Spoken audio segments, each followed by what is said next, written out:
That's, we'll share. No. Thank you. I think where I get thrown off is I always give JR one, then I remember I forget to count him when I'm counting. So I'm sorry. Oh. Up now I remember to count you. I'm like, there's this many city council members? Now you know. And then I'm like, why do I always come up short? You have to use that word.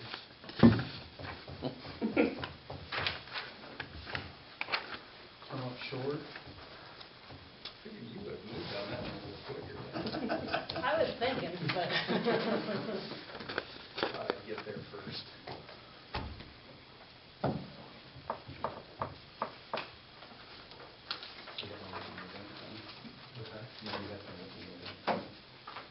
Oh, yeah, no, I don't have one. I'm sorry. If you want to hold an 870 shotgun, I got that. Sure. Even if I can get the shotgun with it. I got a couple of them left. Code enforcement. Yeah. I got a couple of 870s left. Go ahead and call the meeting to order. Has everybody had a chance to read the minutes from the previous meeting? So, is there corrections, additions? If not, is there a motion to approve? I'll move to approve. Moved by Larry, second by Cale. All in favor? Consent agenda. Permission for clerk to pay insurance at time of billing. Permission for clerk to pay utilities at time of billing. Permission for clerk to pay utility incentives before the 25th of the month. Permission for clerk to pay theater bills when due. Permission for clerk to pay payment service network bills when due. Permission for clerk to pay the following dues. Kansas Mayor's Association of $50. So moved by Dara, second by David. All in favor? Visitors, no. Sheriff's report. Last month we had 52 calls for service, St. Francis, 7 in Bird City, 44 in the county, and it starts repeating. I don't know why I did that when it printed off. 6 in Wheeler and 16 that were not categorized. So it gives you kind of the stats, and if you wanted to go through the 52 that you had, there was a hodgepodge of anything from ambulance runs, domestic disturbance, motor vehicle accidents, things like that. It's kind of a hodgepodge. We did have one juvenile runaway case that led us all the way to North Carolina, and we had to go all the way to North Carolina to get the child and bring him back. That was from St. Francis. So that took the majority of our time last month was working on that and getting that person back home and things like that. So that took up the majority. We've distributed all of the St. Francis ticket books now. So it took us a while to get those into every vehicle, but every vehicle should have a St. Francis ticket book now, so that everybody can write a ticket when it needs to be in the city limits of St. Francis. So, and I think we've taken some cases down to Lauren's office, correct? I think she's working on us getting it electronically, so that way she doesn't have to run it down all the time. It's so far. Okay, she's working on it electronically because, as you can see, I'm taking notes and doing things on my phone, and that's where my agenda is, and that's all, I function electronically. But anyways, I was just being sarcastic. But anyways, so, you know, we're trying to get some stuff pushed through. The city municipal court is the point, and start learning, which is a new experience for all of us, but Jonathan, it'll be a new experience, and we'll work through it, and hopefully we start getting some statistics of what we've got through the court for you guys. So it's been the first month and a half, and like I said, hopefully we get some good statistics rolling now that we've got everything kind of moving and kind of trying to work as a machine and everything working good. Like I said, I knew it was going to take us a month or so to try to find our footing and get going, and we kind of are, and hopefully, like I said, we'll be providing you court statistics by the next meeting. So basically all I have for the sheriff's report this month. Any questions for Cody? I do want to mention one thing. Cody and I went through some of the computer stuff and, Yes. um, About that. Thank you. yeah, did you want to Why say? don't you go ahead and then I'll...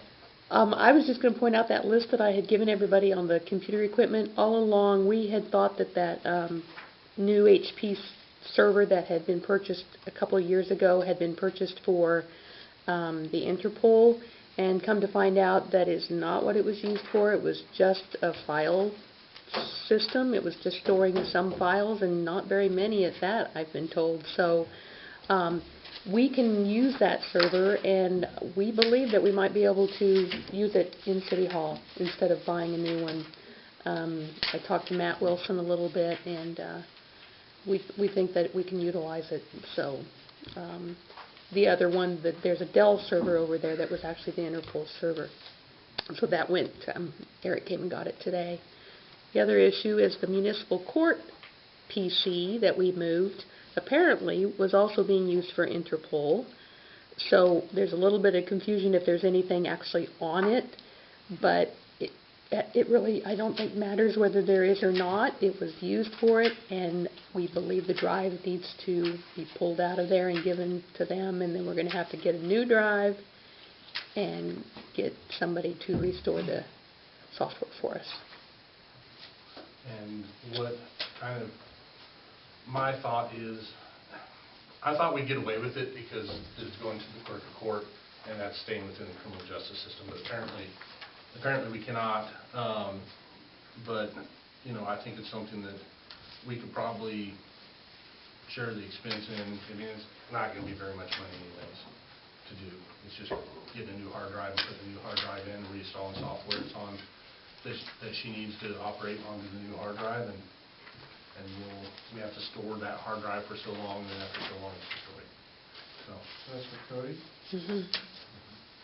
so, like I said, I think it'll probably be, the total would be well under $200, but it's something that we at the sheriff's office, since we're actually going to take it and store it, you know, we'd be offered to work together on doing that. Maybe paying for the hard drive and you guys pay for the labor, or vice versa, or whatever, or split the cost 50-50, however you guys want to do it. Matt wasn't able to give us a quote because he has no idea how long it's going to take to restore whatever's on there now. So yeah, the drive would be about $100, but we don't know about the restoring the data, so we don't really have an estimate.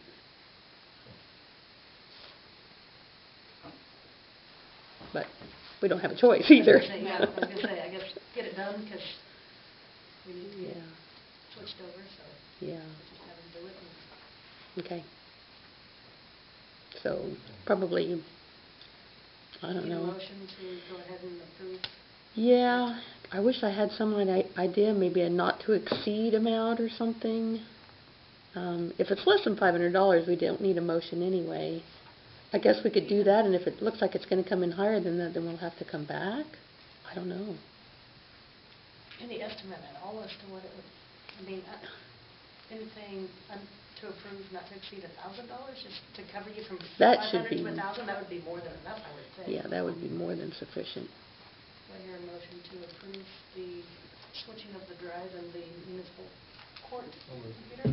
Moved by Kale, to not exceed $1,000. And then I guess we'll see where the cost comes in, and then when we work out the details of. So where's this computer going to end up? The computer itself is already in our office here. It's the one that Cody uses. Oh, okay. It'll be just Codi? Yeah, sorry. Court Cody and Cop Cody. Court Cody uses it. Sorry. That's what I started nicknaming him, Court Cody and Cop Cody. So Court Cody uses the computer. Yeah.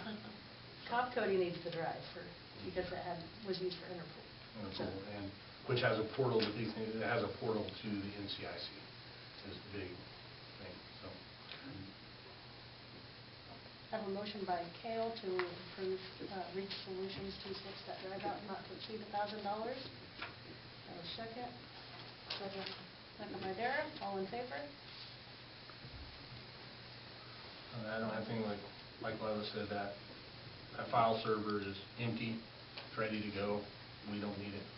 So, Anything else for Cody? Did we, last meeting, we discussed the expedition, did we get anywhere on I'll that? give this back to Larry.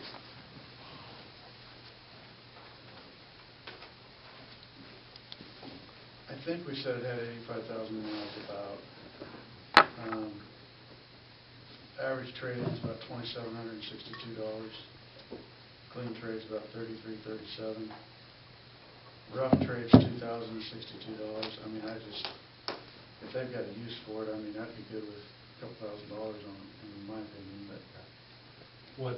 What I've kind of thought about doing was purchasing it as a non-budgeted item for the sheriff's office, possibly through the asset forfeiture money, and using it during blizzards and bad weather in town, but leaving the option open for EMS to use it when they need to go back and forth to, different calls and stuff like that, where, somebody didn't make the ambulance, or they're, short and they need somebody to go out to the country, or both ambulances are gone, they still need more help. However they need to use it, but I thought about storing it up there with emergency lights and everything on it. At EMS? At EMS to let them use it. Where are you going to put it? I don't know, that'd be their Outside? problem if I was letting them use it. But I don't think there's any room outside. but it's just something I thought about doing, is purchasing it, if you guys come up with a price, and for us to go get during a blizzard, but for them, basically all emergency services to use if needed.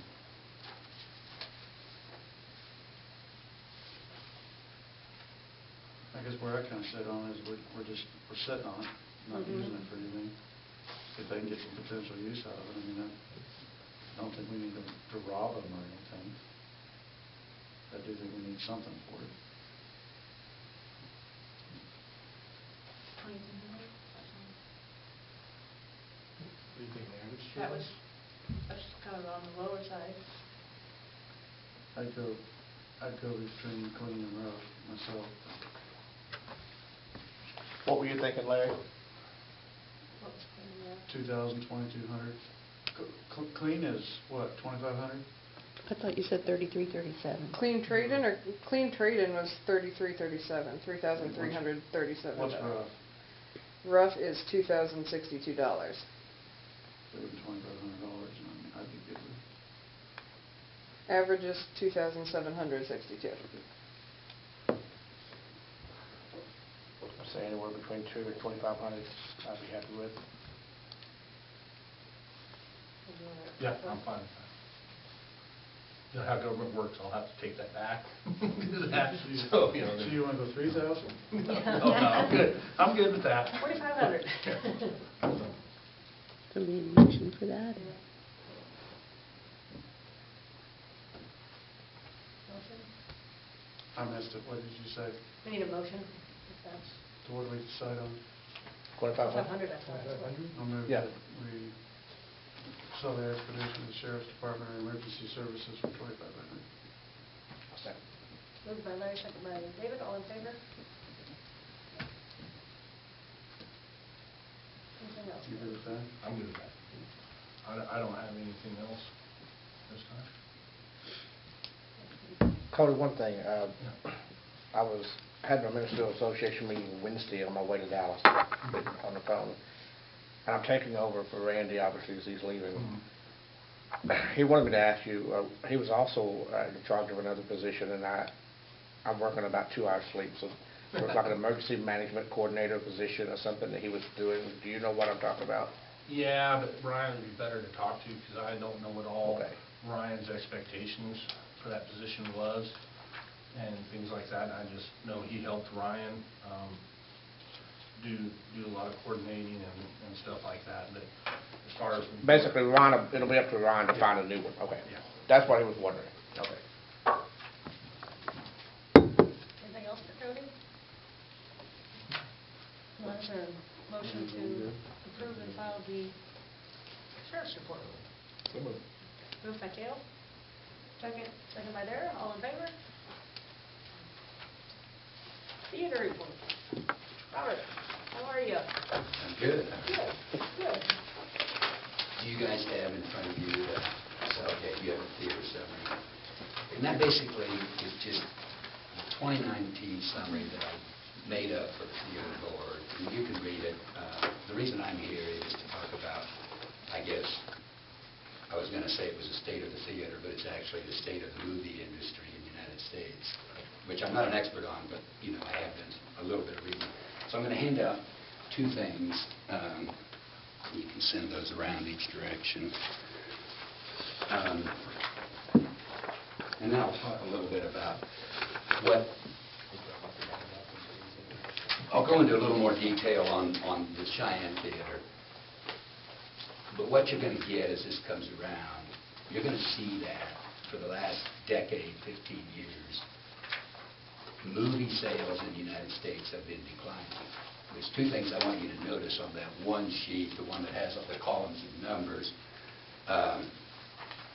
There's a column on the right-hand side that shows average ticket price. And then I want you to also notice on the graph that shows the both revenue and ticket sales, because they're very closely related. Not only that it's declining, and also notice that revenue is in actual dollars, not real dollars. So if you adjust that for inflation, it's actually worse than it looks like on that graph. The point is that less people are going to movies and there's less revenue being generated. The reason I want you to notice that the graph goes up and down is at least one reason, because the obvious question is, why is this happening? At least one reason is that some years movies are better than others. And by better, I mean more people go to them. They may not be artistic or have redeeming social value, but there are years when there are a lot of movies. And in the movie business, the movie this week can easily gross 2 or 3 times what the movie last week grossed. It fluctuates a lot. So that's one reason. The other reasons, there are a lot of theories out there, and I'll toss a few of them out for you, but I don't have the answers, and really nobody does. There are people that say, well, it's streaming, it's Netflix. The problem with that theory, and, you know, most of us now have bigger televisions in our den than we did 5 or 10 years ago, and we do have subscriptions to Netflix and HBO and Disney, so we can watch movies at home. The problem with the theory is that most people believe that the people who stream the most movies also attend the most movies. They're movie fans. It's true in my case. I go to, some of you probably haven't been in the theater in a year. I go to 25 or 30 movies a year. So, but I also stream movies. So whether streaming is doing it, we don't know. Some of the people say if you look at things like amusement parks and baseball games and football games, their revenue is down 3 or 4 or 5%. So maybe people are just going out less. You know, there's more. We don't know, but what we do know is movies are not a growth industry in the United States today. That might change, but it hasn't for 10 or 15 years. But it does vary year by year. Let's see, there was something else. We know here that if there is a football game on Friday night, we're going to have a poor attendance at the movie. So it's clear that we have competition out there that we just have no control over. I want you to note that the numbers that we're going to have, that you have in front of you, which show expenses and income, those are the expenses that are in our budget.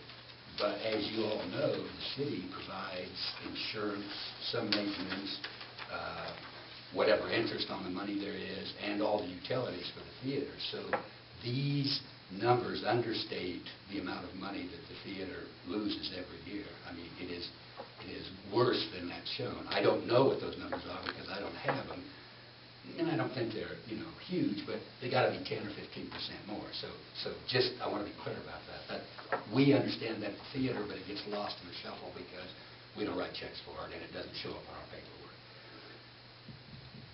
Another thing that I think about is, I guess, if the Cheyenne Theater were profitable, and it's a simple solution, we can fix it. We just need 5,000 people in this county instead of 2,600, preferably younger people. I mean, that's really the problem. We just don't have enough people. If you can bring those people in, the theater will do really well. But then I also think that if the theater were profitable, if it were actually making money, paying all the expenses, I would come down here and tell you guys you should sell it to a private business. It really isn't something the city should be running if it makes money. So I don't have any good news here. This thing is always probably going to cost money for the city, and that's just the reality. I do have one bit of good news, though. If you think about, okay, so I've got a number here, and I went back to 2014 because I had numbers that far back. Let's see if I can find it. Over those last 5 years, the total income was $391,000, and the total expense was $435,000.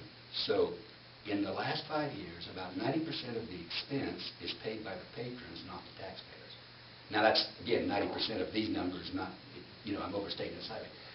The point I'm trying to make is that when the city supports the theater, unlike a park or an airport or probably even a swimming pool, I don't know the numbers, most of the money that is generated is from people buying tickets and buying concessions. So you're getting leverage. I mean, I think it's a bargain. I think that the best thing to do is just keep doing it the way we are, and we'll try to make more money. But we aren't ever going to be a profit center. But if you think about the fact that for the amount of money the city spends, they get 4 or 5 times that much in terms of real value, that seems to me like a reasonable proposition.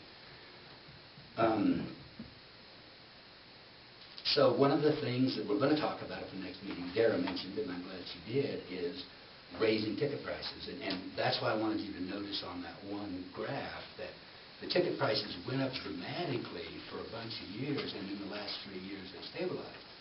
I can't tell you why that is, but I think I can tell you when ticket sales started declining, movie houses said, hey, we got to make more money, so they kept raising prices until they hit a point where they saw that was going the wrong direction. Our real problem here is that we want to sell more tickets, but Econ 101 says that if you want to sell more of something, you lower the price, not raise it. The second thing is, and I'm not saying that we won't raise the ticket prices, we as a board ask ourselves, we want this thing to be affordable for people that don't have so much money. A family that has 3 kids and they want to go to the movie, and it's a significant expense even at our prices, which are 25% less than the national average. But on the other hand, we want the ticket prices to be high enough that they're fair and they make sense. So we need to talk about that, and we will at our next meeting. And I suspect, I don't know what the board will do, I suspect they'll raise the prices somewhat. I did a survey of surrounding theaters, and we're kind of in the ballpark, but we're a little low on children prices, so I suspect that's what's going to happen. But again, I don't know what the board's going to do. But the philosophical question, and I wrote this down just because I want you to understand that the thinking here is, if we were to raise the ticket prices 20%, and if 20% less people came to the movie so that we had a net zero revenue, is that a success or a failure? I mean, that means 20% less people are getting to go to the movie, even though financially it doesn't cost. I mean, I guess what I'm trying to say is, to some extent, the theater is like a park. It's something that the taxpayers provide for the citizens, and that weighs into our decision to raise prices. If the council wants to weigh in on ticket pricing, I've asked them before, and they've always told me it's up to you guys. But if you guys want to weigh in on that, you can. But that's the thing. So the assets of that theater, and they're significant. We have a big bright screen. We've got digital and 3D. We have a good staff. They come to work every weekend, and they do a good job. We've got a good manager. We have a good board of directors. We've got nice seats. We've got a beautiful entrance on the outside and a sign. We have a good sound system with terrible acoustics, and we have great community support. So those are the things that we have, and they're significant. We also do a good job, I think, of advertising for not much money. We've got every movie is on our website, our Facebook page, the weekly newspaper ad. It's on the marquee, it's on the highway sign, and it's on the Bank West side. Every movie. So, we're doing, I think, the fundamentals. The shortcomings are that the theater building needs a major renovation. I think you guys are aware of that. There's a whole laundry list of things that need done. And the theater board's known this for years, and talked about it for years, but we're reluctant to come to you guys and ask for money because we know that the streets and the electrical system and the water needs money. And, we live here too, so it's like, okay, the theater building needs money, but we don't want to come to city council.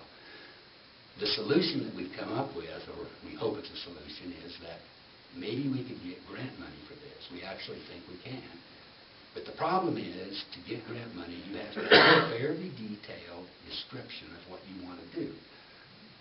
And this isn't something that is, renovating a theater building is different than renovating a home. It requires a different level of expertise.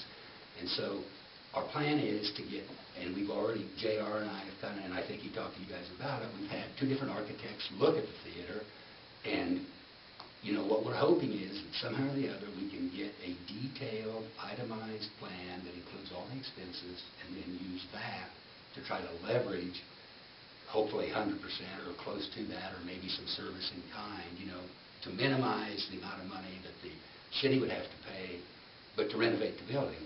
And the reason we need to do that is the acoustics are terrible. The ceiling tile looks nasty.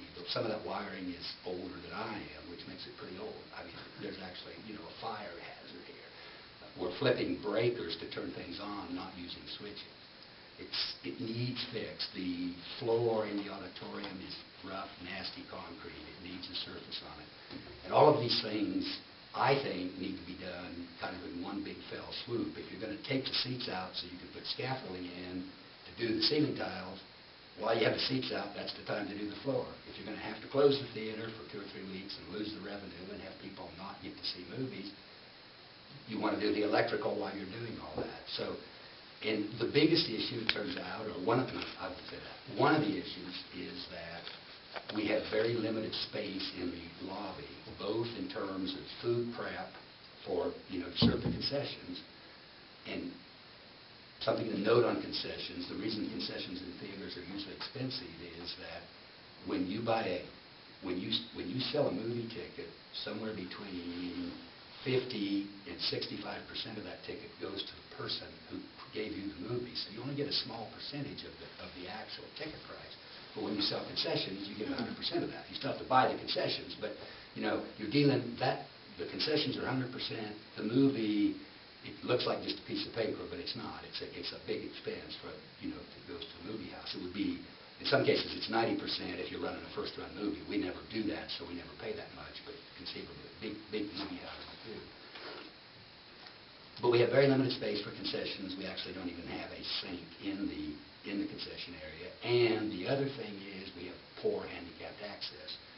And federal law, and I think just simple morality, requires that if we're going to do a major renovation, we need to fix that handicapped access problem. We need to make that better. So that might make this harder than it sounds, not just from a monetary standpoint, but from a square footage standpoint. We don't know yet, and we'll find out. But those are the things that are going on right now. And I guess that's basically it. I mean, do you guys have questions?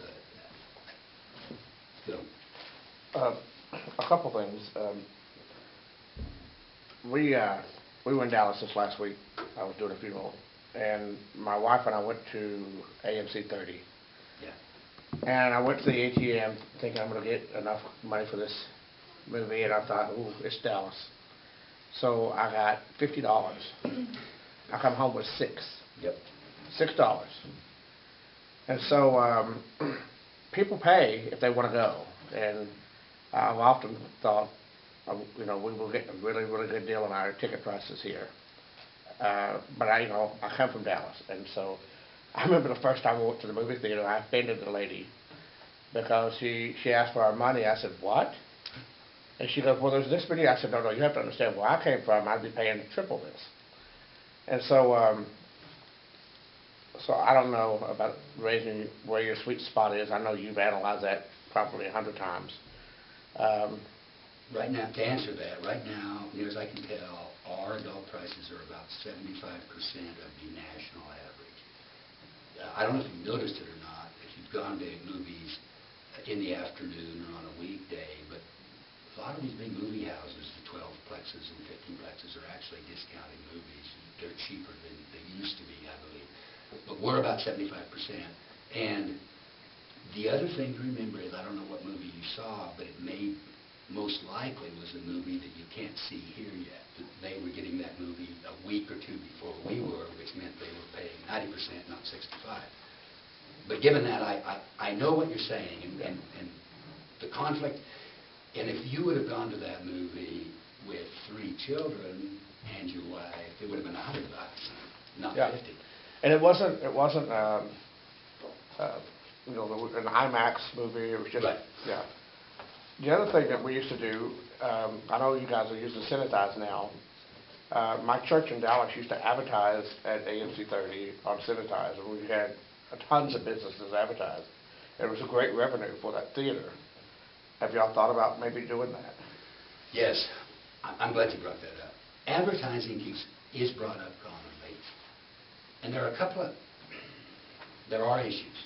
One is that there are people that when they go to the movie and they see ads, they resent that. I'm one of those people. I feel like I paid for the ticket and I shouldn't have to watch your advertising. But a lot of theaters do it and they get away with it. The second issue is that when you start advertising, it is possible for somebody to bring in an ad that you don't want to show. And this can be for a variety of reasons. It could be political. It could be about guns. It could be about religion. It could be, and I saw this happen to me. I was in a theater in Boulder, and I sat down, and there was a big ad. Had to cost them a lot of money. Went on for 30 or 40 seconds. Started out showing all these movies. At first you thought it was a preview. Showed these series, these movies that you could see with these big name actors and how exciting they were. And then right at the very end it said Amazon Prime. Amazon Prime was advertising in that movie theater because the movie theater had decided to sell advertising.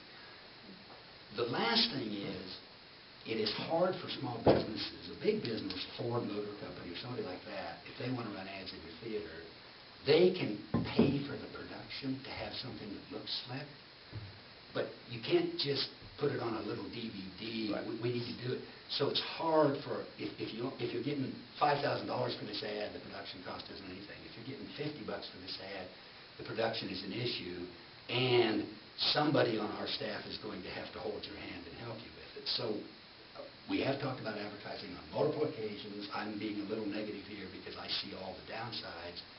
But, if you can jump through all those hoops of figuring out a way to decide what ads you will accept and what ads you won't and how to make the production cost, and then ask yourself if it will actually generate enough revenue or if it will offend enough moviegoers if they won't come back, I don't know. I'm not sure. The people in Burlington seem to think, of course, they have a brand new, people in Burlington have a brand new movie house, and they run some ads, and they've got a whole bunch of people coming. And that was a point I wanted to make clear back when I was talking about it. If we can do this renovation, if we can renovate this theater, make it look nice, and have a big fancy open house, I virtually guarantee you for the next 6 months or a year or 18 months, we will have a lot more people coming to the movie. That will do as much as even as good movies if we can actually get this done, because it's just how it works. I remember when we put in 3D. For a year after that, we were selling a lot more tickets because it was a big thing. People knew about it. They were thinking about the theater. So if we can pull off this renovation for at least a year or two, I think that will make things a lot better. But it won't last forever. Does that answer your question on advertising? I'm not necessarily against it, but it's not as easy as it sounds. I know with the sign up on the highway, there were some regulations that had to be put on that sign, obviously. So you can get a clear cut and dry, here's what we put, here's what we won't put, so we don't have to worry about it all the time. So I don't know if it's that easy with this. But I don't know either. And we'll talk about it the next morning. I think the other thing we have to consider is this has always been a community service for the theater. Well, I think the board sees it. That's where the agony over the pricing is how much is service and how much. And like I say, the way it works, and you guys know this, you look around at what the other theaters are doing, and every 3 or 4 years you raise the prices. And you hate to raise them every year a quarter because it makes odd numbers and just keeps reminding people. Just the mechanics of making, although we're more and more using credit cards, so whether it's $9 or $9.25 doesn't matter so much, but it used to be a cash business, and you like to have even dollars, so you wait 4 or 5 years and then you bump it a buck. That's probably not as relevant as it used to be, so that's something we need to think about too.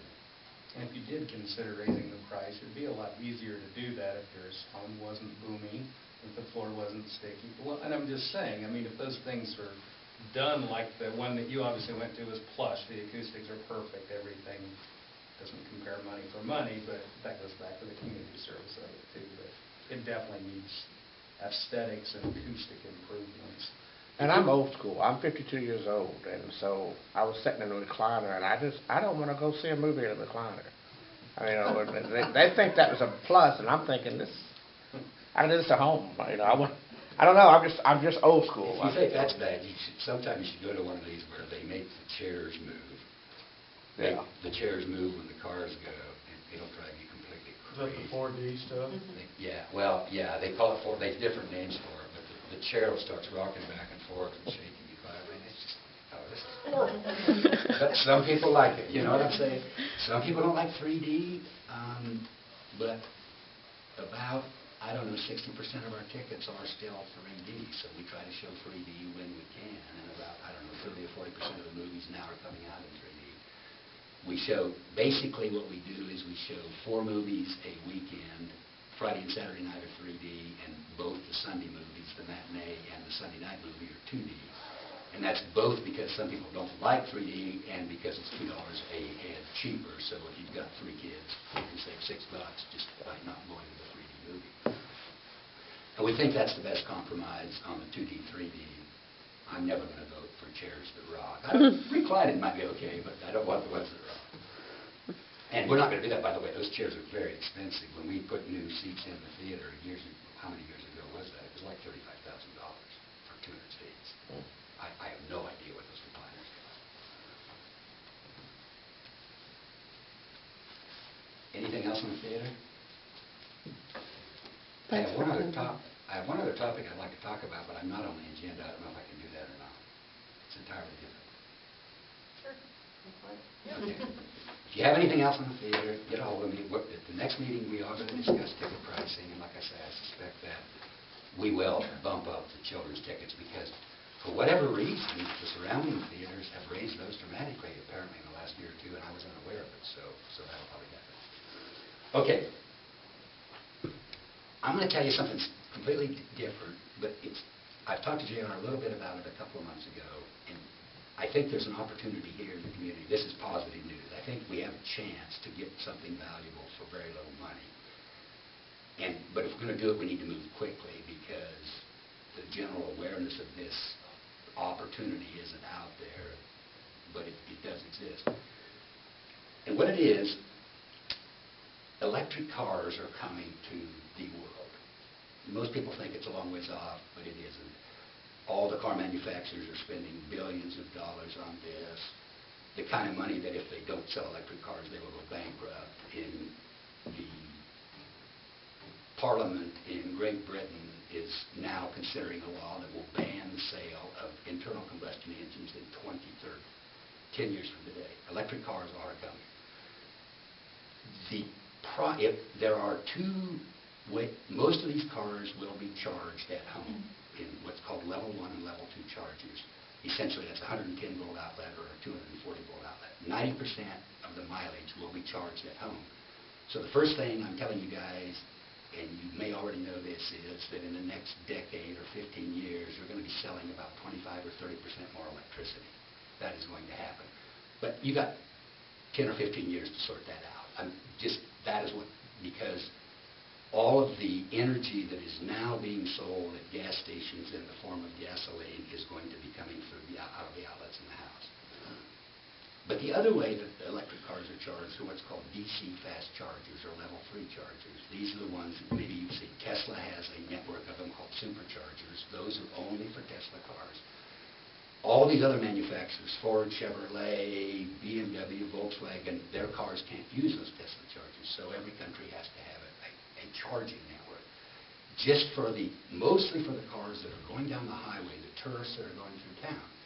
So if your town has what's called a DC fast charger or a level 3 charger, then you're on the little map in their car, and if they're driving from, say, Idalia to Oberlin, and St. Francis has a DC fast charger and Idalia doesn't, then they pull off the highway, they go park, they spend 20 or 30 minutes going to a restaurant, going to a coffee shop, going to a grocery store, and they spend money. So, and I believe that if the towns that have the DC fast chargers, because not everybody really needs one initially, they'll get a head up on that. People will get in the habit of stopping at St. Francis to get in a DC fast charger as opposed to going down the road. So, the opportunity is that there's a company called Electrify America that has committed to spending $2 billion over 10 years to put these DC fast chargers in the United States. $800 million of that is going to California. The other $1.2 billion is going to be spread out through the United States. They started about 2 or 3 years ago doing this, and they are putting DC fast chargers in various locations essentially for free. And they haven't determined where all the locations are, and on their website, a business or a community or anybody that wants to can apply to have a DC fast charger at their location. And essentially to do this, you just have to make a fairly short presentation and explain why you want one. I mean, everybody wants one, but right in the next year or two, those will all get gobbled up. The reason this is important is because these things really don't make a lot of money because, again, 90% of the fuel sales no longer exist at these chargers. They aren't like gas stations. You charge at home. And since electric cars are way more efficient, like 3 times as efficient, the amount of dollar revenue is a third for that remaining 10%. So we're down to 3% of the amount of money that gas stations now take in. There isn't much money in this. So the question is, why is this company, Electrify America, putting in free DC fast chargers? The answer is that you probably all remember about 6, 7 years ago, Volkswagen, who is the largest manufacturer of automobiles in the world, not the U.S., but in the world, got caught cheating on emission tests. It was called Dieselgate. They had set up their cars so that when they put them on a test stand, they would tune the engine so the emissions would go down, and then as soon as you drove them on the road, the emissions would go up. This made a lot of countries, the European Union, the United States, very angry, and so the European Union fined them X billion dollars, 4 or 5 billion, I don't remember. The United States said, you owe us $2 billion. You, Volkswagen, owe us $2 billion. But they said, if you want, you can, instead of writing us a check for $2 billion, you can put DC fast chargers in the United States. And that is what Electrify America is. It's a wholly owned subsidiary of Volkswagen. And they are mandated by the government to do it. So this whole long pitch is, I think we as a community should try to get one of those DC fast chargers and, essentially apply for it. And my proposal would be that JR and I would find a spot, write up a little proposal, make sure you guys are okay with it. Possibly even, I didn't bring in one thing. One of the things that first of all, these things want to be located next to a coffee shop. They don't want to be located on the highway. They want to be somewhere where you can walk around and do things. The second thing is they require 3-phase power. So there's a lot of locations where it's hard to get the 3-phase there. But since the city controls the electricity in this town, I think we could kind of maybe butter up our application by saying, hey, we'll help you out. We can maybe bring 3-phase down to the street, and all you have to do is plug in. You have to bring in your $160,000 worth of DC fast chargers and mount them on poles. We'll give you a piece of concrete that's flat and in a good location, and maybe even, I don't know, I'm not offering this up, that's why I want JR to talk to me about it, but we can maybe at least offer to help them out on it, which would make us, maybe move us to the end of the line.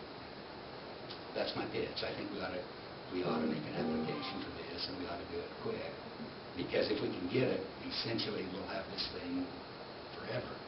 The Electrify America has an 800 number. They have a staff of people that answer the phone. They do the maintenance on it. Essentially, it would be their charger. They would buy the electricity from the city and resell it.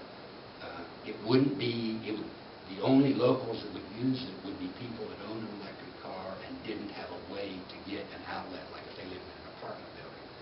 But in the cities, that's a big thing. Out here, this is not going to be for the citizens. This is going to be something that tourists are going to use as they come through town. And the occasional local might say, I need a fast charge, and run down and pay for it. But it'll cost them twice as much as if they buy the electricity at their house, so they aren't going to do it unless they need it.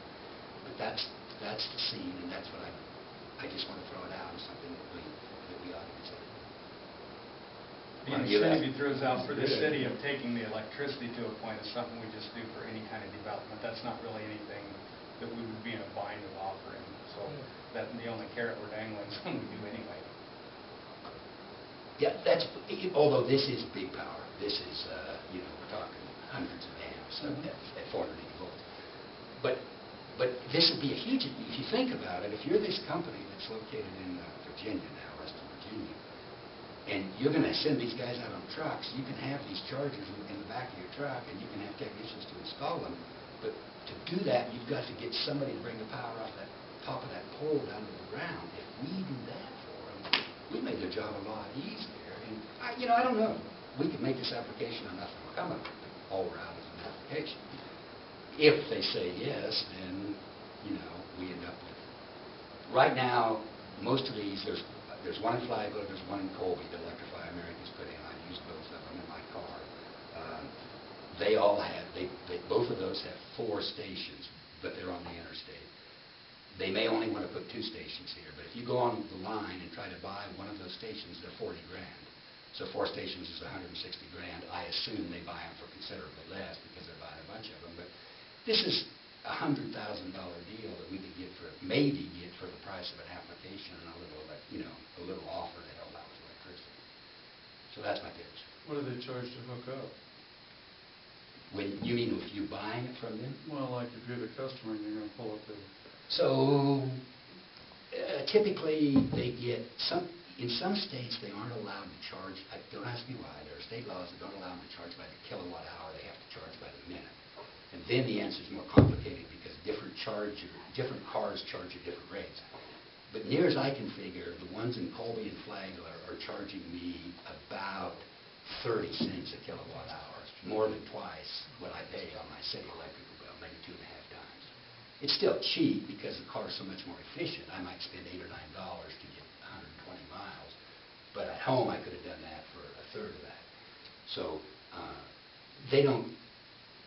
the markup is pretty good, but they've got the maintenance on these machines, and they've got the 800 number and like that. So nobody knows. Maybe they'll actually make money on this. Nobody really knows how this is all going to sort. But the thinking is, when I go home tonight, I'll just park my car and plug it in, and tomorrow morning it'll be full. I'm not going to go down to the DC Fast Charger that's on Main Street and pay money to do that when I can just plug it into my, it's just like you wouldn't take your laptop down. If you see what I'm saying. So this is going to be people that are driving down the highway, and if you think about it, about 10% of your trips in your car in terms of mileage are on the highway, and the rest of them are around town, and about 19 out of 20 actual, or maybe 49 out of 50 actual trips are local. You only go down the highway every now and then. You think about that when you're driving your car, but you don't do it that often. Some people go more often, but even then, you make a lot of trips locally, and as long as it's always full when you get in it, there's just really no incentive to go down there. So people use these as a last resort, not as a first resort, and that hurts them. They don't want to pay twice as much, and that's what it really comes down to.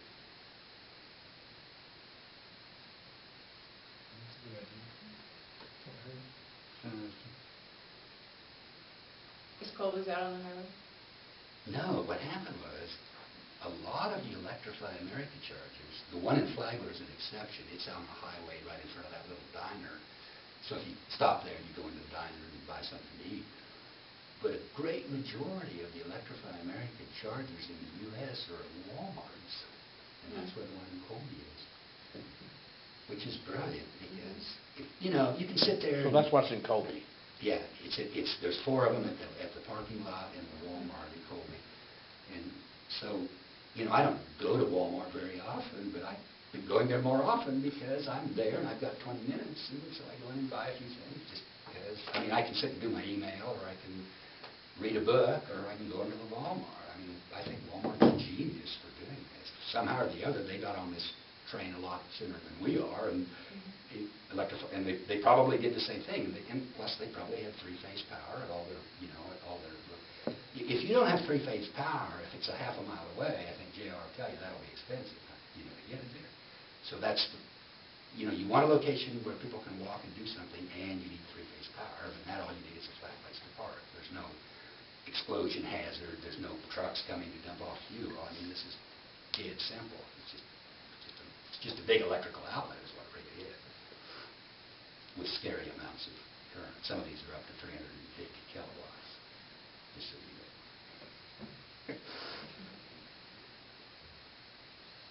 Yeah, I can move forward, so you can come back to it and Okay. do proposal. Another thing for you to do, yeah. What's that? Another thing for you to do? I already have a plan, isn't like that. About that 2 months ago when you brought it up, you probably had a working plan. Well, no, actually, I've refined my plan, but I need you, I really do need you to tell me where the power is and which places we can put it, and also, I'm not exactly sure what the city owns and what it doesn't in terms of, real estate. All right, guys, I've taken up more time than I meant to. Thanks, Robert. Good See stuff. you guys. The peddler's license.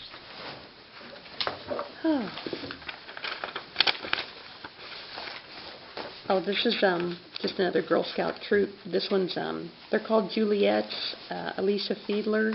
It's just her 2 daughters. Her girls don't belong to any of the other troops here in town. She just does it out of her home. It's just for her 2 girls, but they would like to sell cookies as well. Just need a motion for that. Oh, and to waive the fees. I'll make a motion to waive the fees. By Neil. Second by David. All in favor? Motion passed. Mobile home park license renewal. This one's for Eldon Zimbelman. Oh, I should have looked at this before I brought it. He always writes South 2nd Street. That's really not accurate, but South Adams. yes, and he Second. always writes that on his Is that part of Clay's application. deal? What's that? Is that part of Clay's The deal? mobile home, places, the RV park and then that trailer Yeah, house it's all with in that that front part. same- Mm-hmm, yeah. But they do still have the one mobile home there. So that's what this is. Your motion to approve the mobile home park license renewal? Moved by Cale, Second. second by Larry. All in favor? And shall live. This is for Western State Bank and Erica Wick for the Easter egg hunt that they do every year. They are asking to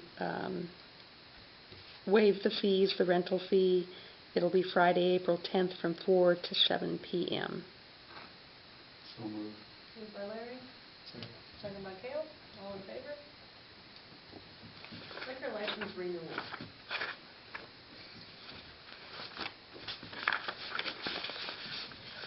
And this is just what it says. It's a liquor license renewal for You Save Liquor, 2 years, effective from March 6, 2020 until March 5th, 2022. Motion to approve the... Second. Okay. Moved by Cale, second by Dick. Property cleanup. Project pending.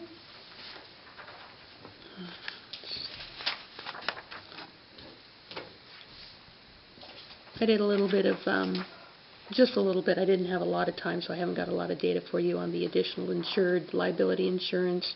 I'll hopefully have some more that I can bring to the next meeting and send out to you. But the feedback that I'm getting so far from other communities like ours is that they do require liability insurance for special events.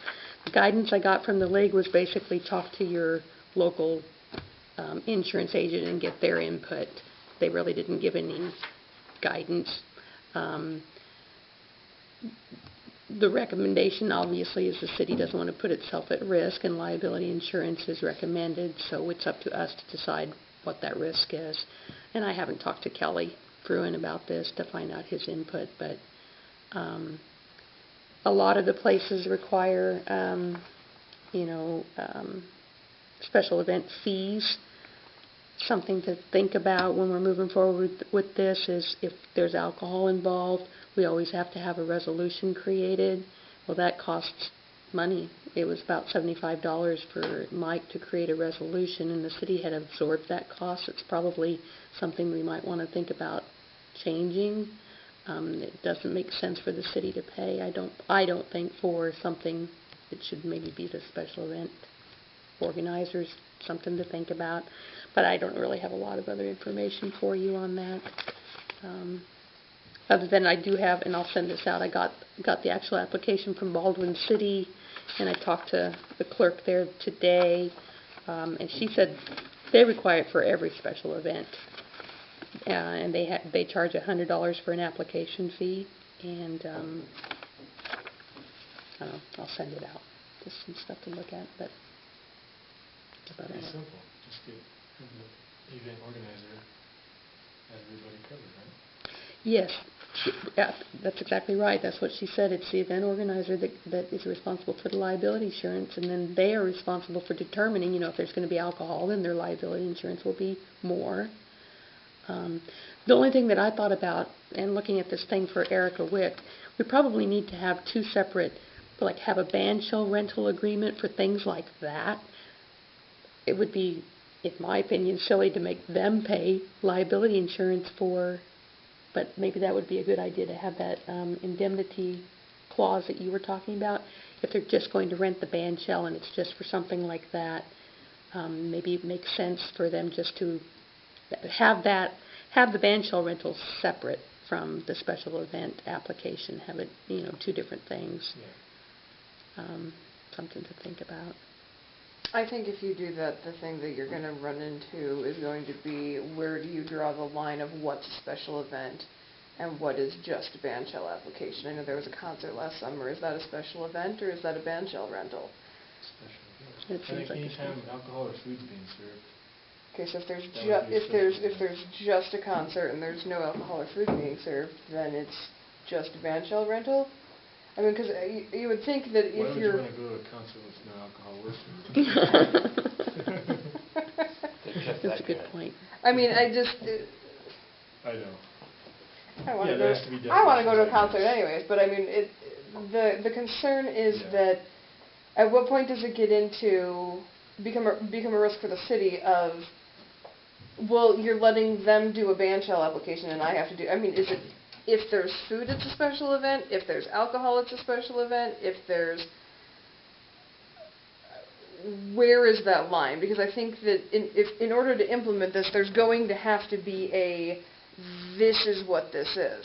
And if it's, if there's food, we're going to have to look at how it's worded of, is there food being served? Is it being prepared? Is it being, because if they're hunting Easter eggs, technically candy is food. Mhm.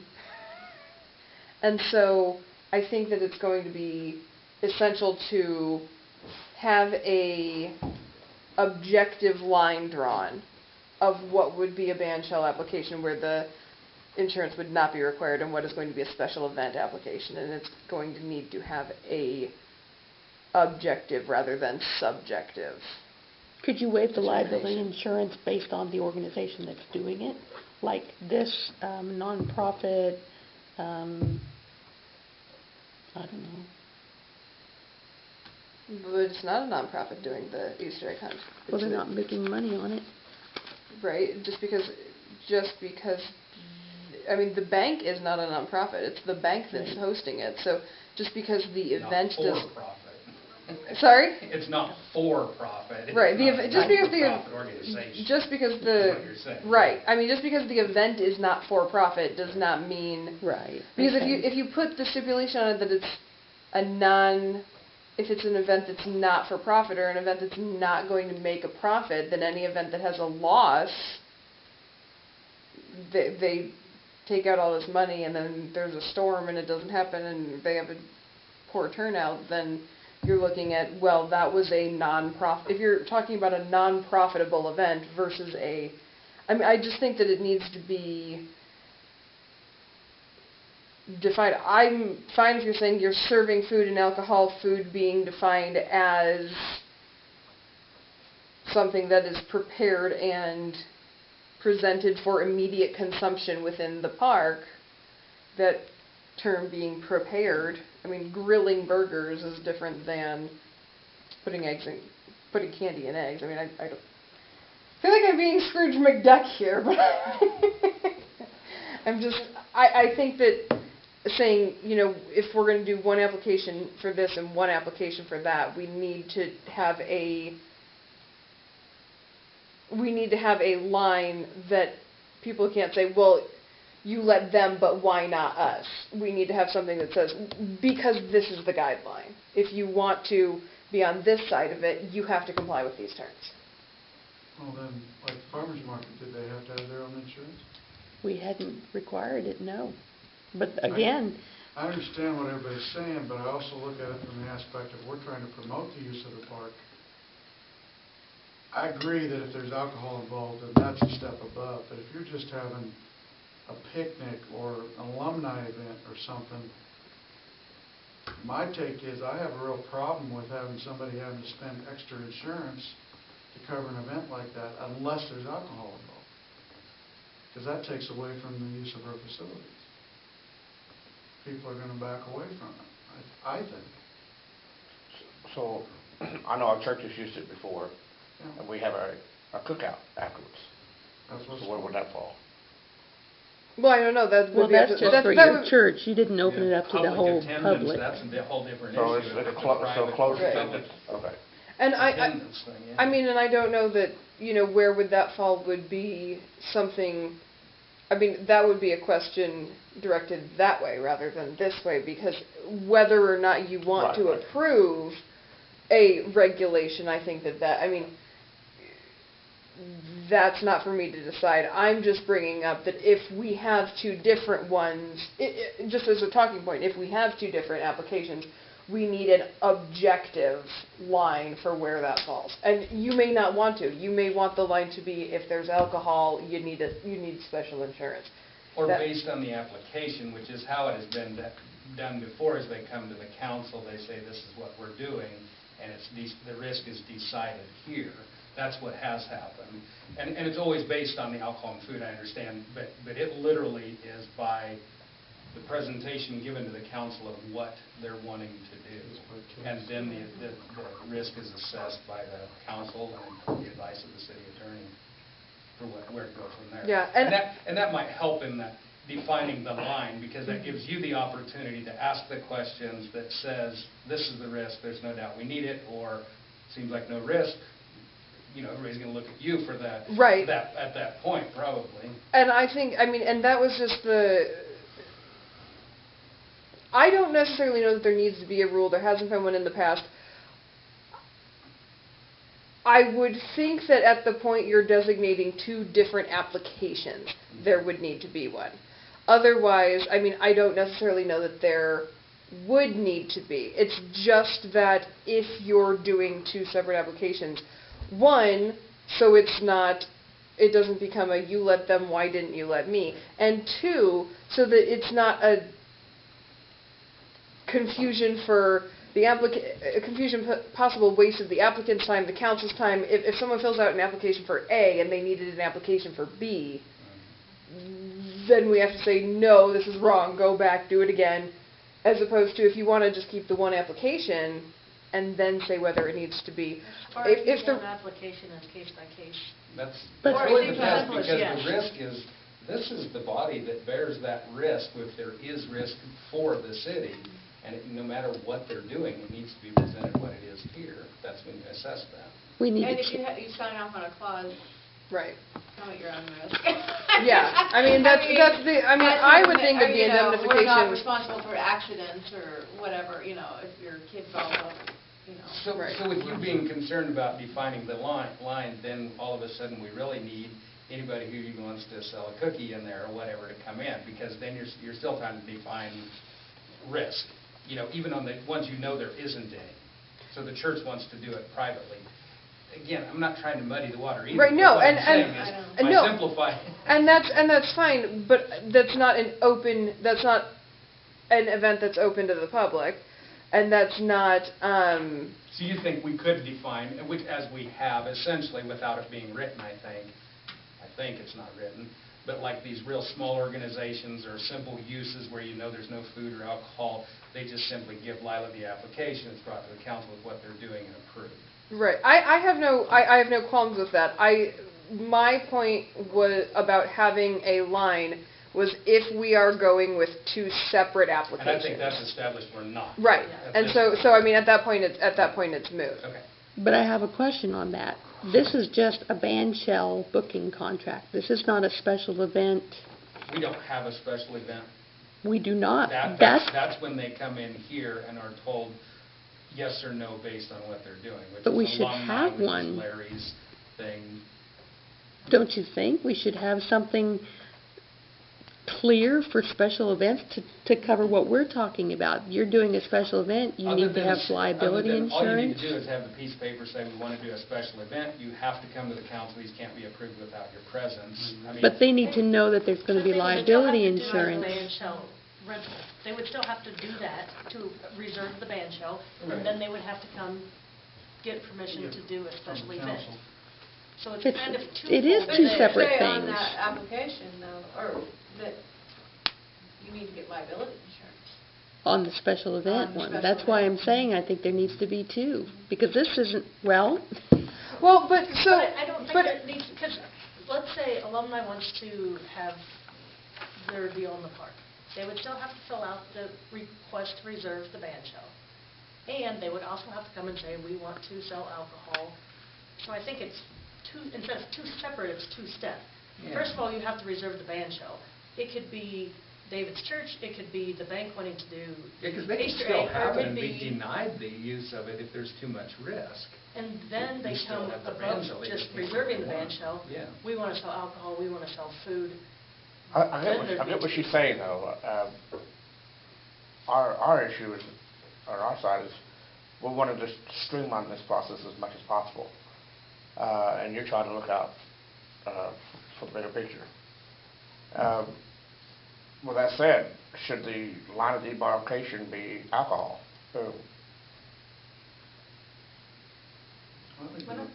well, what about, Food holds the same risk. Food Yeah. safety's an issue too. Yeah, exactly. So it's Food, doing they're burnouts. equal, Yeah, okay. they're equal true risk, Yeah, but I mean, But we have the Shows, two-step yeah, process, shows. that in and of itself is what you're saying, it kind of, If you want to reserve the band shell, there's that application there. Now, if you want to host a special event whereby you have food vendors, you have streets roped off, you have alcohol sales, then that's something entirely different, and you still have to get essentially, permission you to could reserve just the add band that shell. to that, if you want it, where it's a two-step thing, have it the same application. Nope, if you're only doing the band shell, you stop here. If it's an event, you fill out this part and come to the council. that makes There's sense. that. Yeah. what is an event? That's to be determined by this body, and So is You the present it. Easter egg hunt not an event? it is not. Why? Because What you're is, not serving prepared food or serving alcohol. But it's a public event in our community. It's open to all. I think I still would Yeah. say those are the defined. but if they're doing burnouts and not selling food or alcohol, I mean, if, That's your assessed risk, though, that's part of. but why what is are you that an doing there. event if they're not serving food or alcohol? Because the risk of somebody doing a burnout on a street and wiping and tearing up and going into So the an crowd event a is defined by the risk. level of risk? Yes, absolutely. What if it was still defined as a special event and they still had to come and you guys would say, well, there's no risk involved in this, so there's no liability Well, that's just insurance? it. Yeah, they're having a large event, and they're not having alcohol, nobody's doing a burnout, and they're not serving food. They're not So selling So how it many would be people are the gonna be there? Is same. that a risk? They would still have to fill out the same Mhm. thing, Sure. and they'd still have to follow the process, and then you guys would say, okay, no liability insurance is required for this one. And then when you Does that get make into sense? this thing of, so you can put on the bottom of the thing too, and that, yes, this is just the way it works, whether you like it or not, but things are on a case-by-case basis, because things that get applied for change. So where you're concerned about somebody saying, you let this one do it and not letting me do that, well, if it's found later that that was more risk than what you thought it was, you're not going to let it happen again. Or you have, in this situation where somebody doesn't like what I do, they can come to the council and say, we don't like what JR did, and this body has the ability to say, or you shouldn't have done that. That gives them the authority for each individual thing. And I think that actually does work. It's a two-part application and presenting to the council. Is there a clause assessing the that risk. says something about if you're responsible for your own? There isn't, but so talking about that, for people who reserve the band shell for private events, we probably need to add that to Because we do have people that reserve it, and it's like for weddings and stuff like that. And that's that part where we need to ask the league, because when you're in a public area doing something sanctioned or unsanctioned, does, because you were allowed to be there, is you're exempt, where you're exempt from the liability. It should come into play. Now, whether that's something you just state on there, if you want to cover that or not, I don't know. But anytime you're in a public place, you know, the risk, unless there's gross negligence, is limited. That's true. It's very limited, actually. This is such an old and outdated application. Well, I'll look into that and see what I can put together before the next meeting, and I'll get with Lauren, and if you have input. I mean, I'm not trying to be obstinate. Oh, I no, just no. want No. to make sure that we're covered, because it takes one person to ruin it for And we're glad everybody. you are. And that one person is lurking around every corner. Right. Yeah. Yeah. So, You know, interwebs. yes.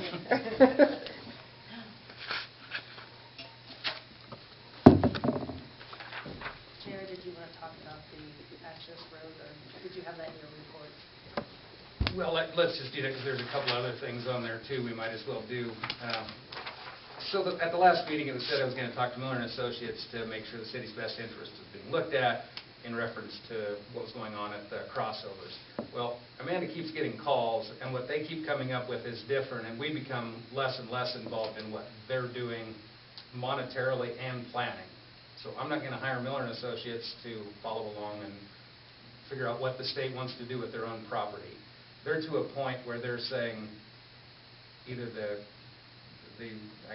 access road gets abandoned and turned to grass, which you obviously know doesn't work for a fair amount of the businesses up there, but it's their property all the way to that line. So Amanda and I talked about this today, and it would seem our input should be is that we're interested in what you're proposing because it doesn't cost us anything and it's your property. You know, as opposed to trying to say, yes, you should do this, or no, you shouldn't do that. It's their property. It's their issue. So I think we're kind of in that. Yeah. Jeff Stewart called me Friday, and I told him we had a meeting tonight, and then he called me again this afternoon, and I said, well, I still haven't been able to talk to the council. I will tonight. Friday, he was proposing if the city would, he'd talk to people in Topeka, I'm not sure who, and if the city would be agreeable to them shrinking from a 4-lane to a 3-lane through town, they would fix the drainage. They wouldn't improve it, they would fix what's existing. They would abandon the access road. If it didn't cost too much money, they would give that land back to the adjacent landowners. If it did cost too much, they would just retain ownership and they would just do away with the whole access road. And then they would not maintain it. It would be the city's responsibility to mow it, spray it, because they would just plant it back to grass. So does that get rid of the meetings? Or how does that? Go look at it and try to figure out, and that's why Yeah. we decided, Yeah. this is We a need to- moot thing, because they keep saying, they keep proposing different things on their own property through the city, and they keep making a big deal of this 3 lanes. It's their highway. That's what Why makes do it we- regulation yeah. lane sizes. Why Why do would we we- have a say? I mean, other than an opinion of maybe it should be 10 miles per hour slower, why do we have a say? It's a state highway. Isn't that what they talked And the about? same should be true for the islands and the frontage road. What do they want to do, and what are they asking us to do is the bigger picture, and what are they asking us to maintain? And those questions aren't answered because they don't know if they can give the property back to the property owners or if they're going to plant it to grass. And, you know, I think the worst case scenario is we end up mowing grass, but I can't see how you get rid of the access road, but I don't want to fall into a trap where, well, we have to have that. That's their problem. It's their property, but there does have to be access for those businesses. I mean, they can't block a business off due to those improvements. So it's just it's putty. It keeps moving its shape. I don't know what they're Today doing. he had checked on some different funding or changing, and I can't remember what, the Preservation Plus reserves that they could use to fund this project. There'd be no application to the city. We would not have to go through the cost share program. It would be a time frame of 3 years out before they would get to the project. In 3 years. They would move the So they'll change their mind 9 times before that. They would- That's just it, we've had a meeting, and I think this is the third proposal since the last meeting, so, I mean, I don't even know why They we're just keep spending coming back time and on it. saying, yeah, they just keep. The plus side is it keeps getting better from our perspective, other than the time of the piece of crap that's up there that we have to drive on, but from the city's perspective of what we're left with or what they're asking us to pay, it does keep improving.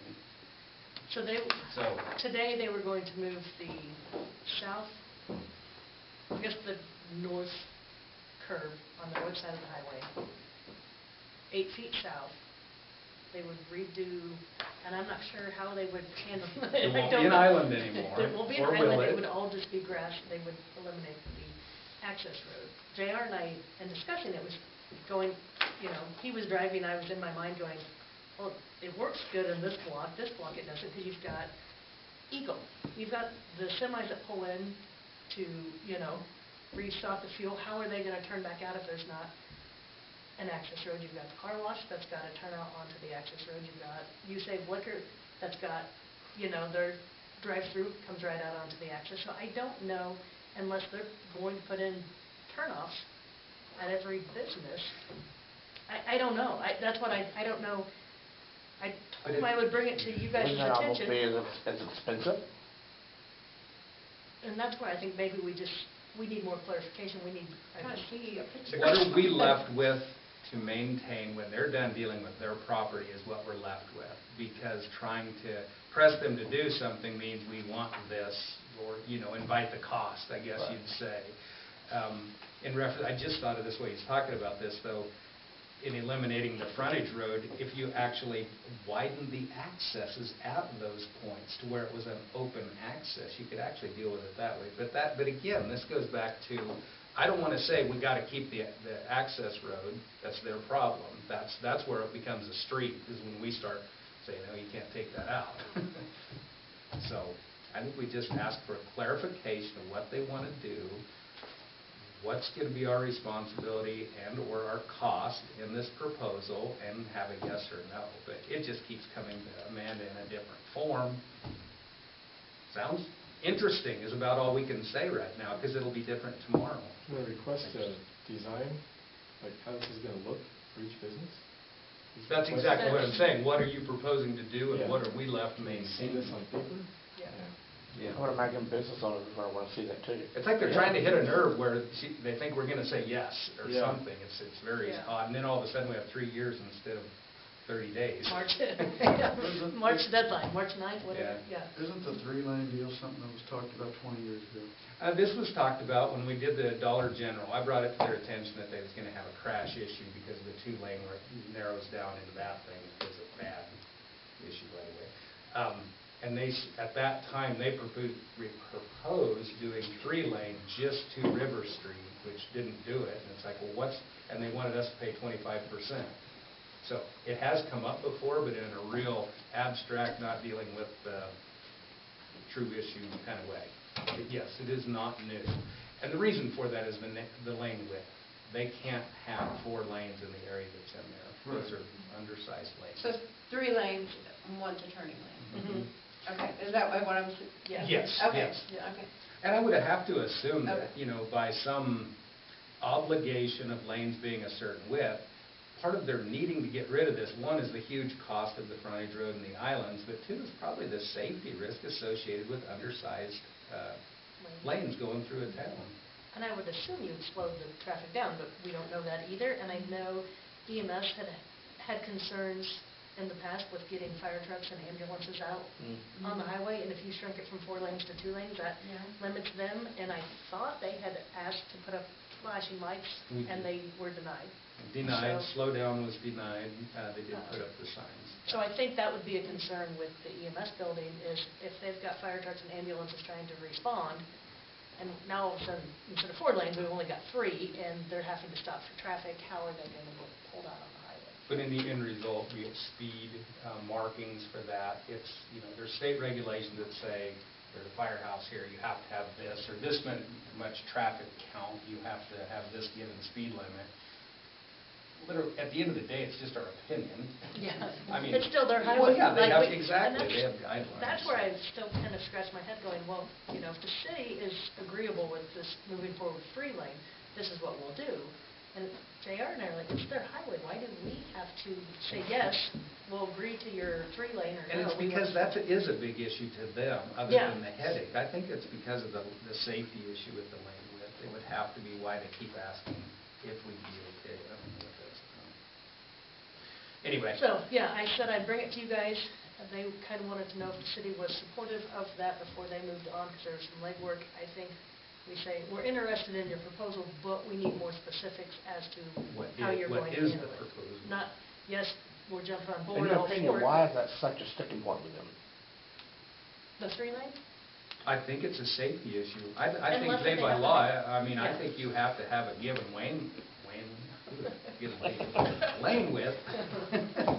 Okay. That they don't And have as it's much under to maintain. It shrinks Sure. it down, so they're Mhm. only maintaining 3 lanes instead of 4. Safety issue with them being Yeah. narrow The lanes. center lane would be a turning lane. So, I guess my thought is we go back and say, we're interested, but we need to know Yeah. more specifics before Yeah, we we should agree. drain. Make them go all the way past Dollar General and take care of the drainage problem while you're at it.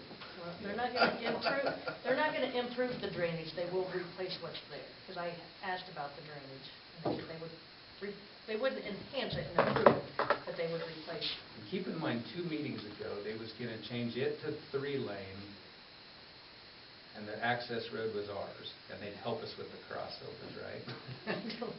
Was that I think that was 2 meetings ago. It doesn't Yeah, matter. it just. It's moving in the right direction. But I concur with Kale, because if you don't have drawings, there's a lot of Well, ambiguity. and what are they going to do with those businesses that have, you know, Eagle, the, Yeah, liquor store, mhm. Caltrates, all those uh-huh, places. that Eddie Brunk, you know, Access. you've got your bays to your Restaurants. service garage that are coming right off the Yeah. access road, and you get rid of it, how are you going to Park Hill, maintain?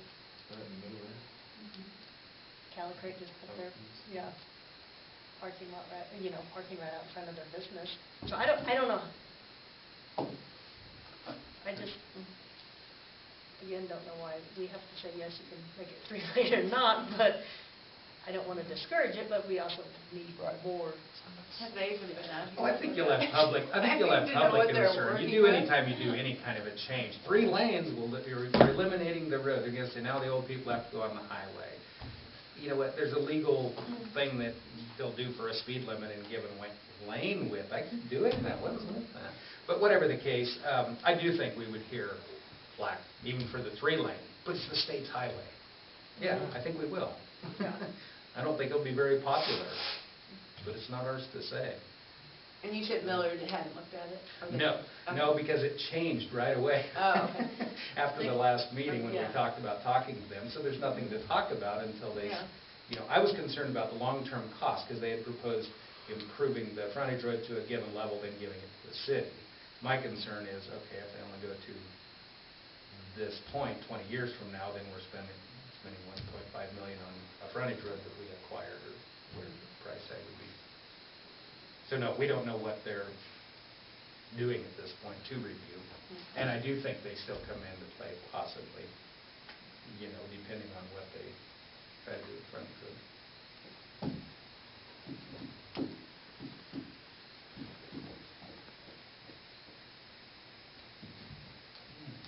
Why is that so hard to say? I just don't see how you can eliminate frontage road without some serious complications. See, there still a place you can, but like at the K-store, if you just made that entrance as wide as the K-store, you know what I mean, if that, there's only one light on there. It's actually kind of strange anyway, that's for them Yeah. to figure out. Take a look, drive the access road But site. there is a you know. couple that could be completely Entirely eliminated. paved up, or The median? asphalt the whole thing. No, Up to the business. frontage road, so, The whole Well, thing. the bowling part of alley. the problem two is that separate- they've overlaid it so much that that curve on the No north side of access, the access road nothing. is gone. It's It's just been paid Yeah. over. easily Where there's removed. nothing to stop water or anything.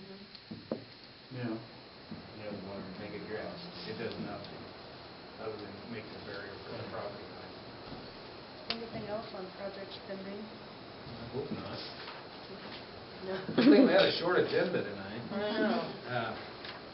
The Empire Motel was a bust as far as Miller and Associates. They work with large-scale things, and basically small communities. Your choices go with cobblestone. Well, the city's in no position to go sign an agreement with somebody to do a study where if that study says it's feasible, you have to go with cobblestone. I think we just need to work forward with CCDC. She had a meeting. I talked to her. I didn't get back to her after that meeting, but I told her this, but that was a bust as far as getting information, and we'll utilize them to try to put it out there and promote it. I don't think the city has any business tying anybody into anything for it or spending any money on that.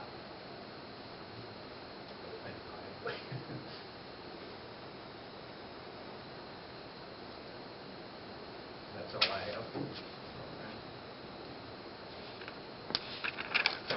is the grant application for, on the internet hotspots? Put that on the back burner to wait until springtime? Right, and, oh, we have the Hampton, if you do the, I have to see if we're gonna do that. Yeah, they talked about moving to that time. So we're not. We'll know more. Crunch on the time. next meeting, yeah. Okay. Anything else? Project spending? I don't think so. We got derailed this week on looking up any more tablets for us, but maybe I'll just send you a couple again, and I don't know, I think we should, can we just get them if we find ones we like, or where are we on that, I guess? Do we have the budget for it, or? But not to exceed, if you think you got something, I mean, Yeah, I mean, I what you think get. last price I saw was like $240 each. So what is that? 240. We said we needed 9. The mayor said not, don't give them to him. Mayor doesn't want He one? said he's not tech savvy. I don't know, you can get him one, but. So, And I would be a pass too. I would rather just use my iPad if we're just going to be sharing files. There's no reason to have a separate device for it. well, we could go not to exceed 2,500. That would be probably sufficient. And then go with Kale's recommendation. That works for me. All right, I'll dig into it more by next meeting if you haven't given them slept. You You, want to wait till the next meeting to approve it then, or you want, or not to see? I think wait till next meeting, yeah. Okay. Okay. I wouldn't mind talking to Randy again too, 'cause I see him every day, and I can point out the ones I'm looking at. And Randy, Wait, still works with Reach, right? Yeah, Or I think so. Reach Madison? Yeah. He's happy to give free advice. okay. Street project. I guess Lila will have something to it. Just a little bit, not a lot. Go ahead. Essentially, the trees was the first thing we wanted to do on the funded street project. We have other street projects we're going to get into, but the trees would be the immediate concern. And basically, I called Miller and Associates to double check on moving forward, make sure we get that done right. And we can't do anything until we get an environmental study, CDBG. Welcome to the federally regulated projects. It's not going to hold us up in any way.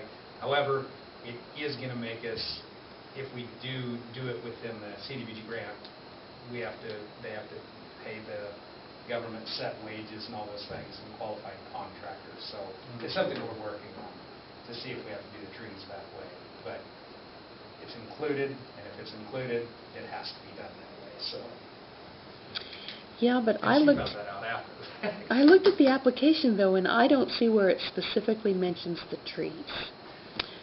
I told Tyler at the last minute to leave them out, but yet he talked to Justine about it, so she's aware of it. And I'm concerned if it's not specified that they know that's part of the project and there's money allotted for it, even if it's not specified. And Tyler was going to check on that, because he did remember me saying at the last minute, maybe we should just do that separate.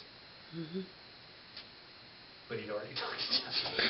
So, what we can't do in our very first step is break CDBG rules and put our funding at risk. And we're not going to do that. So whatever that is, we'll do. Yeah. We'll leave it at that. Yeah.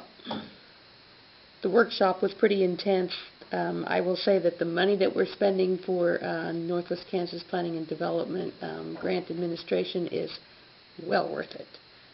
They will make sure that the massive amounts of paperwork are done appropriately and on time, and it was overwhelming. I wish one of you would have gone. It was very overwhelming what has to happen for this grant, but Justine's right on top of it. She's getting the environmental study done right now. She was going to start on it the next day, and it'll all be fine. Just out of curiosity, what else have you used them for? You talk about other grant projects. I think they helped with Sewer, yeah. EMS building, water and sewer extension on Westpier Road. We had several applications that we didn't get funded, but those were the funded ones I can think of. We tried to get the one for the roadside park when I first started here in 15 that they helped us with. Yeah, they've done several applications, but competitive ones that we didn't get, but that does cover the ones that were funded. Yeah. If anybody wants to see the application, I've got a folder started now. We get monitored on it. Somebody from the state will come out and monitor and make sure that we're following all the rules and everything. So, but if anybody wants to see the timeline and all of that, I've got it. I didn't think we needed to go over it all in detail here, but I have all that information. So that was a good workshop. When do we have to start the bond? So I talked to Mike about that today. The official announcement is this Thursday at that reception. So as soon as the official announcement is made, then Mike will touch base with Gilmore and Bell and get going on that. Obviously, keep When is that Lauren. reception? It's Thursday. When Thursday? It starts at 1 o'clock, goes to 3:30. Oh, that's the one you were asking about. Right. And I did touch base with Justine on that, just so everybody knows. Don't feel guilty that you can't go.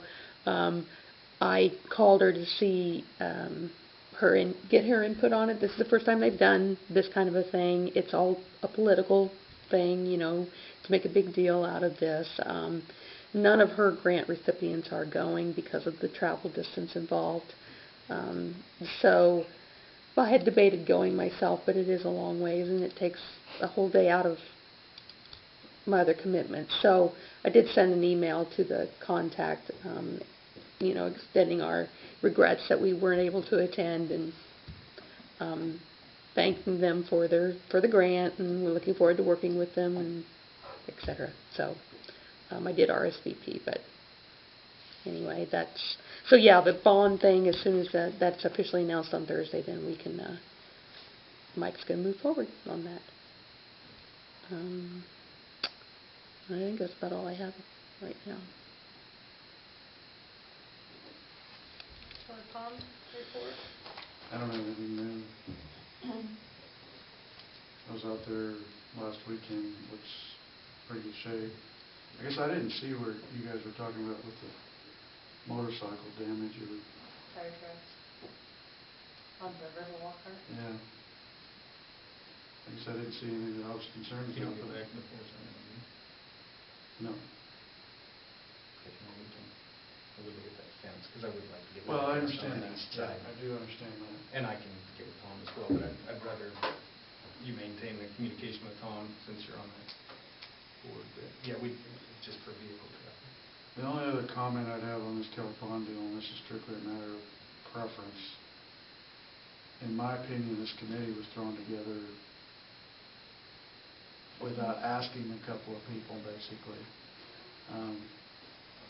I don't think Brock has any input in this committee at all. Dave and I talked back and forth on some things here and there. JR basically took himself out of it. I'm kind of the intermediary, so to speak. So it's you and Tom? Tom's not on the committee. So it's you? But Tom's the one who was pulling this. No, I just think when this committee came up, it was like, bam, here it is, and we never really put any thought into it. I'd like to see somebody that maybe actually out in the community that might be interested in stepping onto it, shopping around a little bit, but I'd like to talk to JR more about it first and make sure we're not going to step on anybody's toes or cause any kind of issues or something.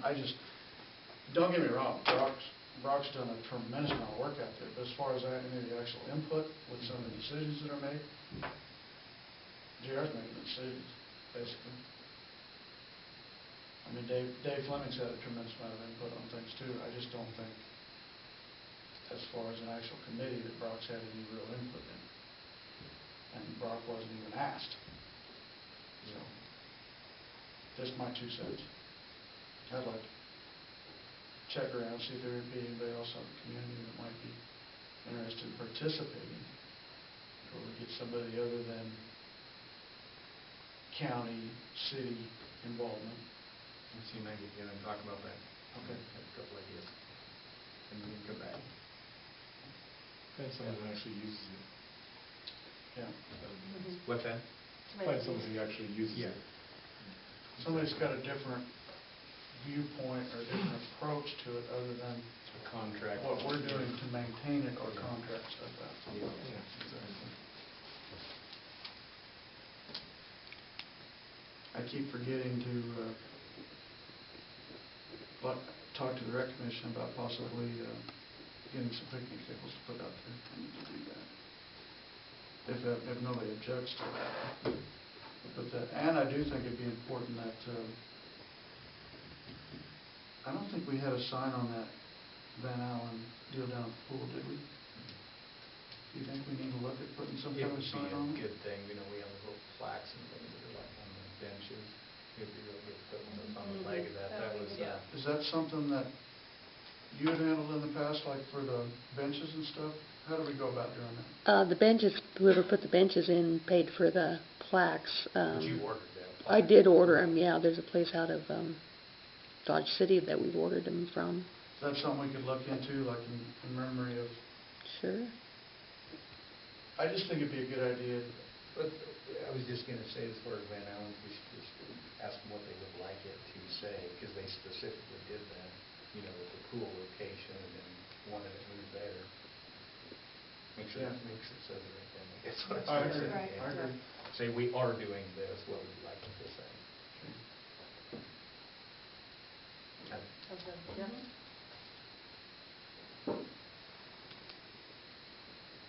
I think that's all I've got, guys. Have a motion to approve the Keller Pond Committee report. Moved by Dara, second by Cale, all in favor? Building. So now, Superintendent report.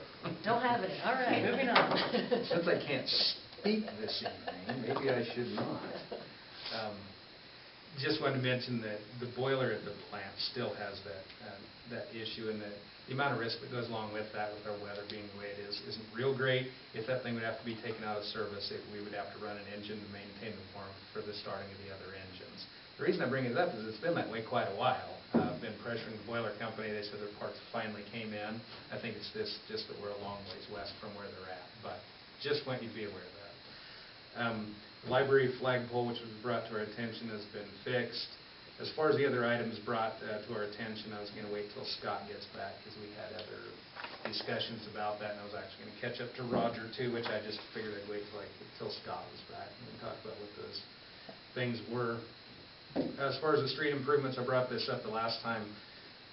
Outside of the funded project, we obviously have things we're going to need to spend, and I'll get those numbers when we get the oil prices. We don't have those yet. I'm going to have to work with Dave Fleming, because we cooperate with the county on doing the chip sealing improvements. So once I have the costs, we'll try to get the council convinced on which the right things to do are outside of that project. And we're also looking and getting bids from a local contractor on the street pans and alleys that are in the worst condition, but yet are not on our street project areas, because there's some of those that are really bad where the streets aren't, or just really bad where they're going to fail if we don't do something with them. So we're working on getting estimates on those. We just got them identified late last week. Last thing I have, since I'm going to skip over it, most of my stuff is the old cop car. I presume we want to sell that. The old blue Charger that the sheriff's department did not want.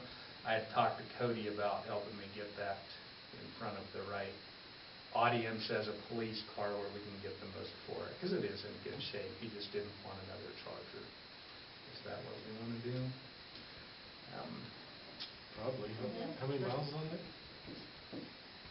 I don't know. I don't remember. I should have looked. Is that the one Darrell in it? Yeah, the dark blue one. You're newer than the one that Cody took. I don't remember at all what year it is. I just felt it was a year It's a newer. 15, but I don't know the mileage. I think it's new enough we can probably get decent money for it as a cop car. You know, every time we ever sell a cop car, you get Just have the city buy it pennies on and it. start an Uber service. But anyway, if it's okay with you guys, I'd like to work with him, and if we want to find a book price and set it, something appropriate, just to get it liquidated. Otherwise, it's going to be up there 3 years from now, sitting in the corner, and we'll be talking about it as Yeah. nothing. So, if that's Oh, okay with you yeah. guys, I'll do that. Get your prices from the community. Okay. All right. Yeah, because we can associate the price of some of the equipment too, that's in it, lights and that kind of stuff. Well, if somebody's buying a ready-made cop car, So Cody didn't want. That's not Cody. no, he didn't want any of that. The radio, which is specific to this county anyway, so Yeah. we can get that out of it. But beyond that, I'll take all the equipment and stay. That's all I have. Any questions for Graham?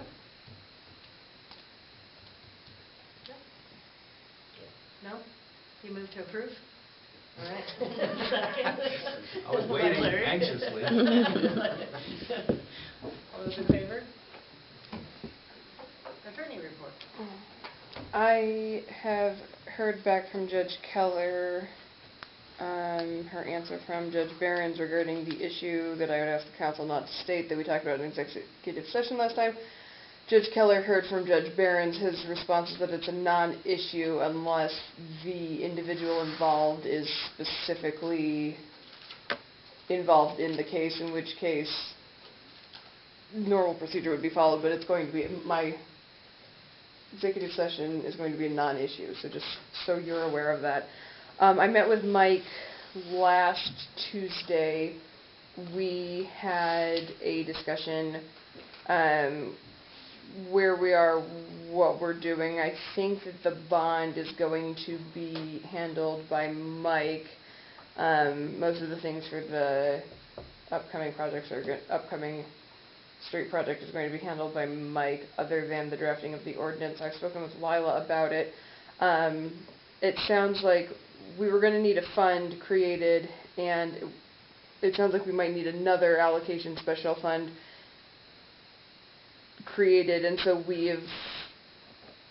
I've held off on drafting the ordinance. When I met with Mike, I had thought that maybe what we do is we put in a Article 7.1, because administrative is 1 through 6, in section. We're basically going to do a decimal. I'm going to create another one under, if it's 1.1, 1.2, 1. through 1.6. We're going to go 1.7.1, creating that this article is going to be for funds, and then 1.7.2 is going to be for one fund, and 1.7.3 is going to be for the next fund. Basically, what I'm going to What's your point? Basically, what we're going to do for that is get to create an article that we can use for any funds that come up in the future. So rather than having to come back and do this anytime we get grant money, anytime we need a special fund, if anything else comes up on this project, we will already have that section created for it. And so that's how we're going to handle that. He had turned over to me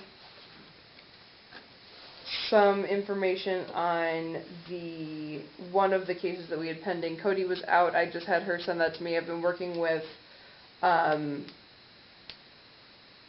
Kat with the sheriff's office regarding getting the reports, the violations of ordinances, so that we can do it electronically. There's some things that can't be done electronically. such as body cam footage, and any criminal history reports have to come through paper reports. But other than that, we will be working at getting those prosecuted.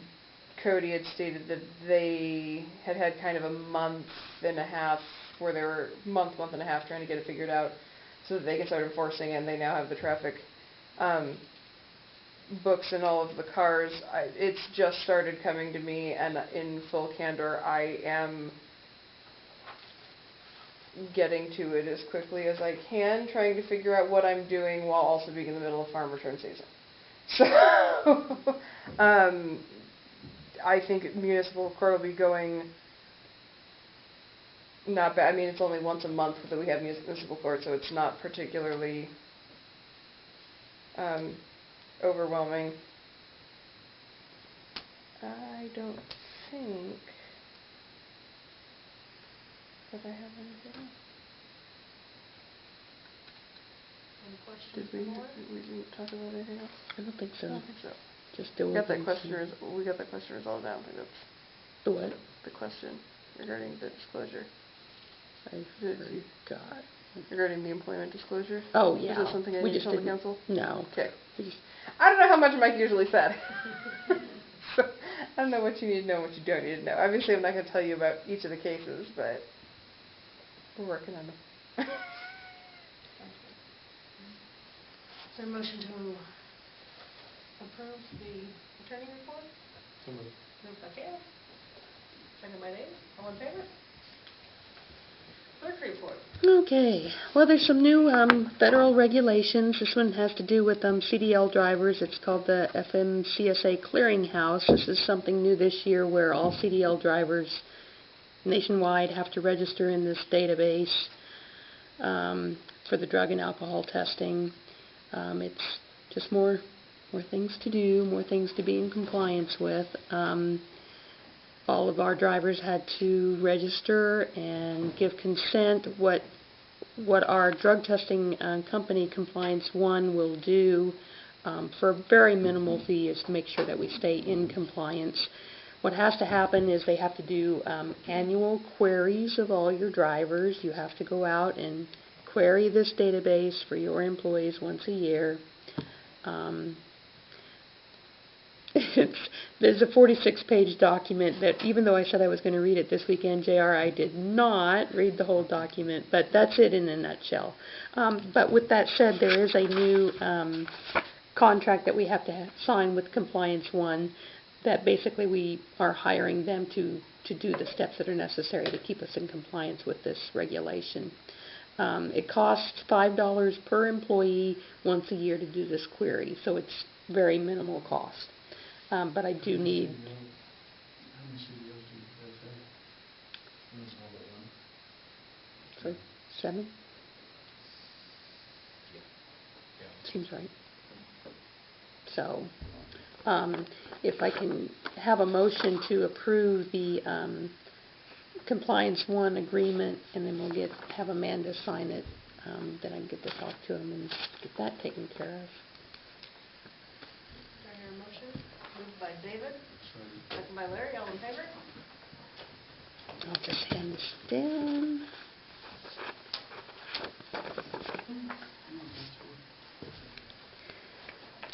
See, we already talked about that. I did find out on the CCDC board, David had asked about whether or not there was a conflict of interest. The bylaws for the CCDC have nothing specified as far as that. There were concerns in the past with having relatives, two in particular, serving on the board, and they had at that point decided that they weren't going to allow two related people to serve on the board. But it is not in their bylaws, and so it's really not an enforceable thing. Her opinion with you and Rebecca was, if it's a problem, then we'll address it. But there's nothing in the bylaws that prohibits you from being on that board. And with that said, you're also a voting member because every person who lives in the county is a voting member of the CCDC board. So you guys are just the ones that go to the meetings, but so you're also a voting member. So there you go. The 800 megahertz radios you'll see in the bills tonight, we've paid the county for the previous years. As far as the question that we talked about with the fire department, whether that would be all we would be responsible for years moving forward, Scott did talk to the commissioners about that, and they've tabled that for the next meeting. I think they wanted time to talk to the county attorney on that, so I don't know what their opinion is on whether or not we would pay for just the fire department radios moving forward, or if the police department radios should be our responsibility moving for the next 3 years as well. So I don't know what the commissioners are thinking on that, but that's been tabled, so we'll soon know. Blue Cross Blue Shield is coming up for renewal.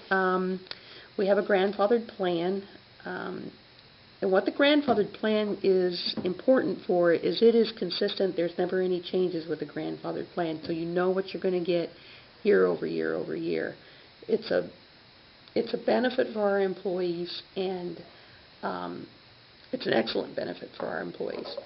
The premiums have gone up this year, but we're still under budget for what we had.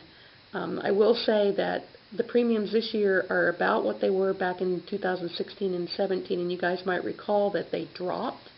So they were at a level here in 2016 and 17, and then they dropped, and then they've been coming back up, and now they're back to the same level they were back then. So we can expect they'll probably continue to rise, but we are still under budget. So with the council's approval, I'd like to go ahead and renew with Blue Cross Blue Shield this year. Is that okay? I did have the folks that do the county's insurance did approach me wanting to give a quote, but they didn't call back, and I think the reason is they found out how small we really are, and that's really kind of a self-funded plan that the county does. They have Blue Cross Blue Shield for catastrophic, but then built on top of that is the Freedom's claim.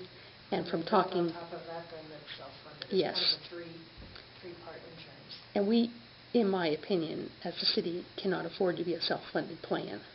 I think it's a bad idea. So that's my opinion, but next year, if the council wants to hear about that, we can have them come and talk. But talking to Carroll Roadhouse, our representative, it doesn't make sense for a small municipality to be a self-funded plan. So anyway, with that, we'll go ahead with that. I have a thank you here from Options. Do you want me to read it? Sure. Not this. Dear City Council members, thank you for your 2020 annual allocation to Options Domestic and Sexual Violence Services. Your support allows us to bring help, hope, and healing to victims in St. Francis. Your dedication to ending domestic and sexual violence helps save lives. We appreciate your continued support. Jennifer Hecker, Executive Director. And that's all I have. Question for Lila? If not, is there a motion to approve and file the clerk report? Moved by Cale.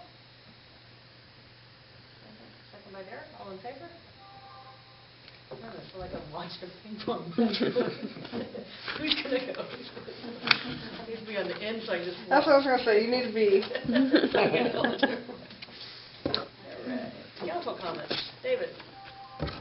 Well, I took care of mine that I had. So. Nothing.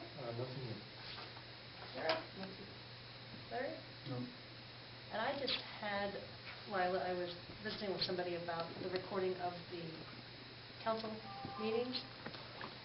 And they didn't realize that we recorded them, and so I was going on the website looking, and I realized that we still have Daryl Thomas as the police chief. Yes, and we the do. PD. Yes, we do. And then the audios to the meetings, there's like 0, 1, 2 people that listen. Is that something that was put on the Facebook page or something that, just to let people know it's out there, or the link? There's nobody that listens to them apparently. Yeah, And I don't know if there's people know about it. I mean, no, I'm just like, but like I said, the first time I didn't realize that we recorded them. I think there might have been just been mentioned maybe in the paper when we talked about it at a council meeting, and if nobody reads that, then Yeah. So- I was just shocked, Or they like, come no. here. I could put something out somewhere, Just maybe put on yeah. the Facebook page that, and maybe on the, which I know the link is on the website, but. Our website needs help. I just haven't had time to do what you're talking about. To And I get don't know rid how of. you revamp the whole I'm just going to have to delete the page CD. or something. Yeah. But I haven't had time to do that. That is something that I'm debating. So now that you bring that up, I've talked to Cody about doing that. But she's going to need some training. And in the past, you had authorized some training for me to get from Matt, and I never took advantage of it. I just didn't have time. But she's interested in it, and I think that might be something that would be good to pursue, to get her some training on that website and have her take over the management of that site, because it needs some work. What? It's just been the discussion ever since we ever had our website. It's always stayed. It just is. It always has been. Yeah. That's what we get for trying to cut costs and go cheap. I think if we'd maybe gone with that other company, it would have been a little bit better. But that's neither here nor there. We'll move forward, but that's my plan. Okay, So. yep, not a problem, like I said. I can probably get on there and put just a blurb. I can edit the page maybe and just get contact information off and see. I need to get David on there as a council member, and get Rogers off. So Or whatever. yeah, so lots of updates that need to happen. So Okay. Are you taking a picture? I'm not going to take your picture. You can send me a picture I was gonna and a say, biography. No big hurry, don't wait till I lose 10, 20, 30. There's several We got business time. stuff on there too that needs changed and updated. And Put some what? there's different business information on there too. That I've had that on the list for a long time too, and I just never looked at it either. So on some of those things, like the business things, I do know how to do those. Okay. So if there's changes on those, you can either send me an email or even use the contact form. If you use the contact form on the website, it comes to me. So I do know how to update the business listings, and I do know how to update the calendar and the articles. Getting into the specific pages, I do not know how to do. So.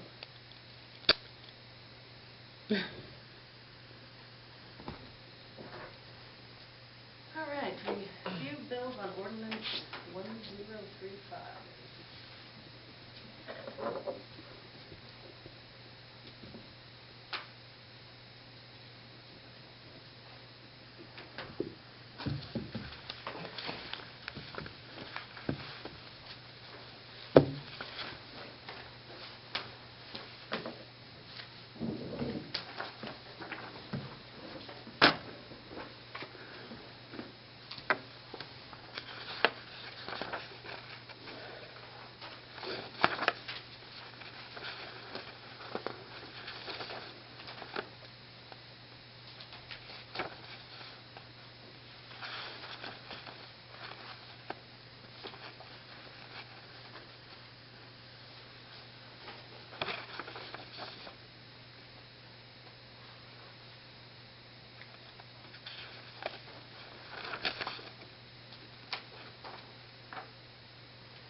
Isn't it about David's turn for this to come up?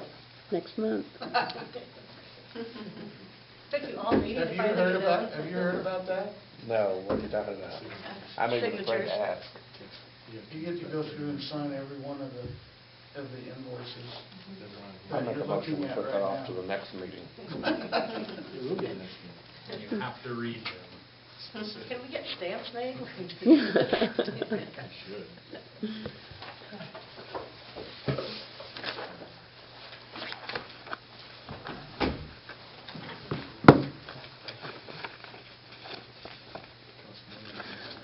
whole bunch in there that JR needed to sign, Really?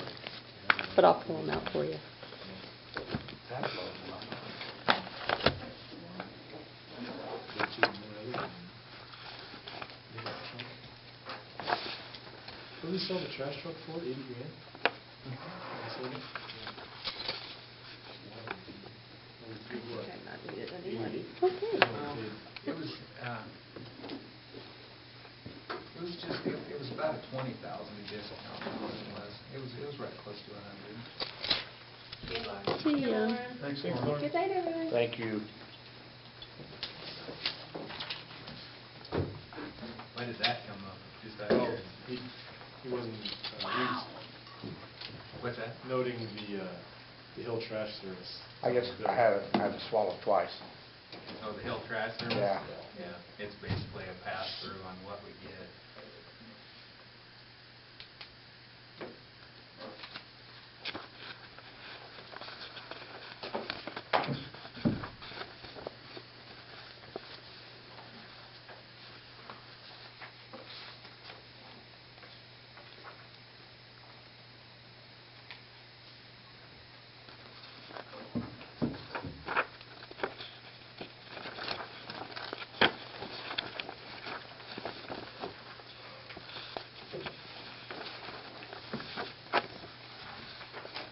I didn't see Sunflower on here. Sometimes we don't get their bills in time, Oh, okay. but that's one of the ones that is on the consent agenda. So when you give me permission to pay utilities at time of billing, when we get our electric bill, then we can pay it.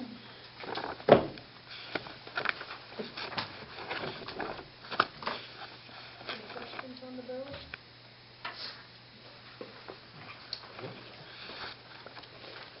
Not, is there a motion to approve? Nope. Moved by Cale. Second by David, all in favor?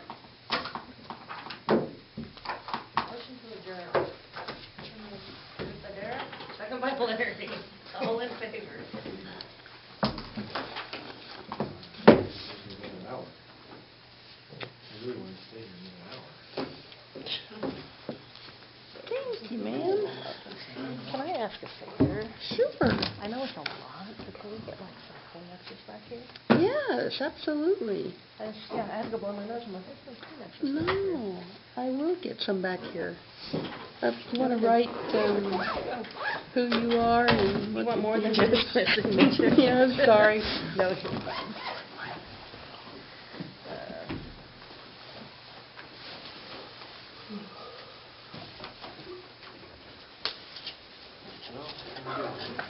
Today is the 10th, isn't it? All right, there you go. Thank you.